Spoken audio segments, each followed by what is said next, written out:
ত্রিপুরা রাজ্যে ক্রমাগত শিশু কন্যা থেকে শুরু করে ৬০-৬৫ বছরের মহিলারা পর্যন্ত ধর্ষণ, গণধর্ষণের শিকার হচ্ছে।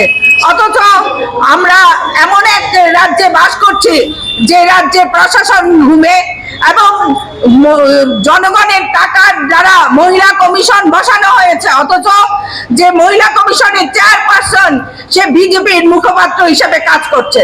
আপনারা দেখেছেন বিগত ১০ই জুন শান্তিনিকেতন মেডিকেল কলেজে যে মনীষা দাসের হত্যা সংঘটিত হয়েছে, সেখানে কোনো তদন্ত ছাড়াই তারা ঘোষণা দিয়েছে যে এটা আত্মহত্যা। আমার কাছে এটাই প্রশ্ন যে ইনভেস্টিগেশন ছাড়া কি করে মহিলা কমিশন এটা হত্যা বলে আত্মহত্যা বলে চালিয়ে দিয়েছে? নিশ্চয়ই এটার মধ্যে রহস্য লুকিয়ে আছে এবং জনগণ জানতে চাইছে এটা কি কারণে এই মনীষা দাসের হত্যা সংঘটিত হয়েছে। যেখানে তার ডিউটি ছিল ৯টা থেকে ৫টা, সেখানে থাকার জন্য তাকে ঘর রাখা হয়েছে এবং সেই ঘরে তার ৩ দিন পরেই দেখা গেছে তার ঝুলন্ত দেহ। কি এটা আমরা এই সরকারের কাছে বিচার বিভাগীয় তদন্ত করার জন্য ডিমান্ড করেছি।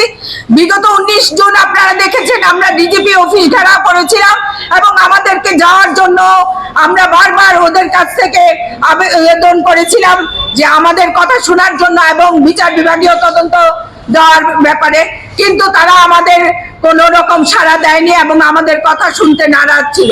তাই আমরা আজকে মহিলা কংগ্রেসের তরফ থেকে এই মহিলা কমিশনে এসেছি, যেখানে একের পর